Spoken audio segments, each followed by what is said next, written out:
I see this to be one of the biggest struggles that parents have over and over again is how do they discipline their kids? Do I do time ins or time outs? Can I say no or should I never say no?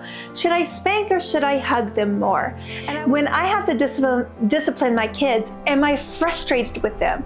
You're interrupting me again. Another sibling squabble. I recently met with a mother who has a 3-year-old son who has been terrible, throwing tantrums, yelling at her. I wanted a manual. I wanted to know exactly the right and the wrongs.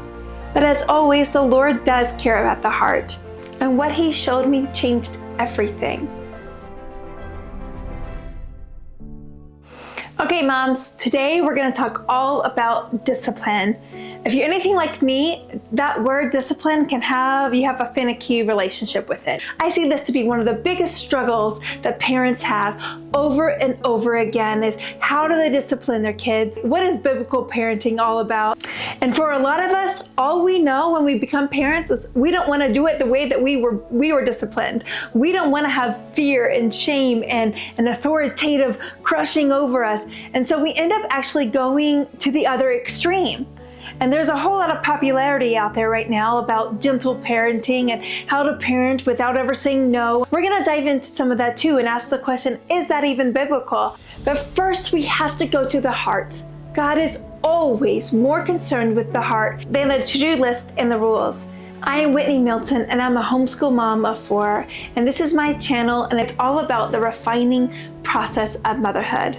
I can't do this alone. I need the Lord and I need you. So if you haven't already, subscribe to my channel below and join like-minded mothers on this journey of motherhood. So when I first became a mom, all I knew was I wanted to do something different with my kids. But one of the first things I began to do was to read lots and lots of parenting books. And there's a lot of really great parenting books. But what I've noticed at first, there were so many options on how to parent. Do I do time ins or time outs? Can I say no or should I never say no? Should I spank or should I hug them more? And when people would use the term biblical parenting, I was confused. I didn't feel like the Bible was clearly telling me what to do. I wanted a manual. I wanted to know exactly the right and the wrongs. But as always, the Lord does care about the heart. And what He showed me changed everything. As I journaled and prayed, another verse kept coming to me in Hebrews. But He disciplines us out of good that we may share in His holiness. All of a sudden I realized that so much of my view of the Lord disciplining me was this kind of authoritative dictator of do this or else. Instead of this, I am disciplining to keep you within the bounds of goodness because I want good for you. The whole purpose of me disciplining you is that you may taste and see that I am good. And then I felt this conviction. Wow, when I discipline my kids, am I truly seeing them, disciplining them for their good? When I have to discipline my kids, am I frustrated with them? You're interrupting me again. Another sibling squabble. Why are you so misbehaving right now? I don't want to deal with this tantrum. Why do I have to deal with this tantrum right now? Can't you just obey? Can't you just be good? I was just constantly complaining. Each time I was having to instruct them in the way they were to go. And the Lord was here pressing upon me a new way to look at things. He gave me this vision of being on a baseball field with my kids. And I want them, the whole point is I want them to get to home base. And every time that they were straying off the bases and running the wrong way, I was running beside them saying, no, the right way is this way, go home, go home. It was a completely different kind of view than before when I was not running beside them, but just being aggravated that they were, making my life more difficult. And I think I saw God seeing me that same way. He has to deal with me when I misbehave. He has to deal with this burden of me. Instead, He was showing me that no, this is actually a joy, that this is our job. That when we have to instruct a bad attitude one more time, it is a joyful thing because we're their coach, we're their cheerleader. We're constantly being able to tell them, this is the way home, my child. And when I saw it that way, it was a shift of me having to discipline them for my sake, and me all of a sudden getting to discipline them for their sake. So if you're struggling with disciplining your kids, if you're struggling with knowing how to discipline your kid, first you must make sure your heart understands the way the Lord is disciplining his children. We get all of our parenting from the Lord. That's why biblical parenting is where it's at. But I tell you what, the more that I talk to moms, the more I see this common thread nowadays of parents being so terrified of damaging their kids because they're too strict with them, damaging their kids because of strong discipline that they would enforce on their kids. Let me just say this. I don't think that holding strong boundaries with your kids is going to harm your relationship with them. It honestly protects it if you have this biblical perspective of discipline that we're talking about. Let me give you an example. I recently met with a mother who has a 3-year-old son who has been terrible, throwing tantrums, yelling at her, and it's just been a total nightmare. And she wept with me and said, I don't know what to do. I don't want to hurt my 3-year-old. I want him to know that he's loved and validated. I want him to know that he's safe and secure. And I keep trying to hold him and reassure him. And the child was feeling all of that confusion. And she kept listening to this lie that I'm going to be a mean mom if I hold these boundaries with my kid. But one thing that we talked about was how this form of discipline was all from the perspective of her comfortability and her perspective. I feel mean. I feel like a bad mom.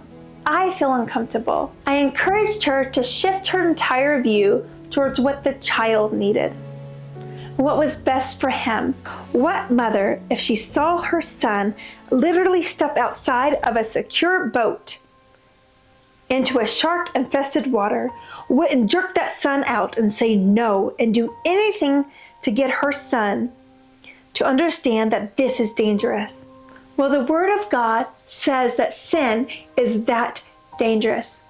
Now, we can often say, well, this little sin or that little sin, it's fine. That sounds a whole lot like what the enemy said to Eve in the Garden of Eden. Does sin really lead to death? You all, sin leads to death. If our children are leaning into sin, it is our job to steer them back in the right way they are to go. Go home. That way leads to death. And so, of course, the enemy wants to confuse this whole idea of God's discipline. He wants us, one, to either see his discipline as a very harsh and mean and cruel thing, or he wants us to take it lightly. Don't worry about it. It's going to be fine. You know why he does that? Because he wants your baby in the shark water. You have to protect your kids. So we worked on shifting this mother's viewpoint from how difficult it is for me to discipline her kid, and instead shifting it towards, I want to protect my baby. I want him to taste and see that the Lord is good. I want my child to be in his holiness, to share in his holiness. And anything outside of that, I want to let him know that is not the way. That is not the way. This is the way. And if our hearts are rejoicing and showing them this is the way, and we're cheerleading them into that, then we don't have to feel exasperated each and every time. We get to be excited, another opportunity to show them this is the way. I know that you are afraid, Mama, of hurting your kids, of breaking a relationship with them. But let me tell you something. Discipline does not separate you from your kids. Shame does. If your heart is right, then the ways in which to discipline will follow suit. I believe, honestly, that a tone of voice or an agitated face is far more painful and harming than a swift spanking with a gentle reminder, this is the way. I think using shame and manipulation is far more damaging than saying no with a firm voice and showing them back to the way to go. Our kids are not stupid, and they were built to respond to our hearts. I believe that when we discipline our kids, even when it is hard or painful for the good of them, they will know that it is for the good of them. Even if the moment they don't seem to, in the long run, they do know it's for the good of them, and they actually respect us more for it. I know this isn't easy, and I'll be praying for you this week. If you haven't already, subscribe to my channel below, and also comment. Tell me how I can pray for you in particular by name. My son, do not make light of the Lord's discipline, and do not lose heart when he rebukes you, because the Lord disciplines the one he loves, and he chastises everyone he accepts as his son. Endure hardship as discipline. God is treating you as his children. For what children are not disciplined by their father? If you are not disciplined, and everyone undergoes discipline, then you are not legitimate, not true sons and daughters at all. Moreover, we all have had human fathers who disciplined us, and we respect them for it. How much more should we submit to the Father of Spirit and live? They disciplined us for a little while as they thought best, but God disciplines us for our good, in order that we may share in his holiness. No discipline is pleasant at the time, but painful. Later on, however, it produces a harvest and a peace for those who have been trained by it.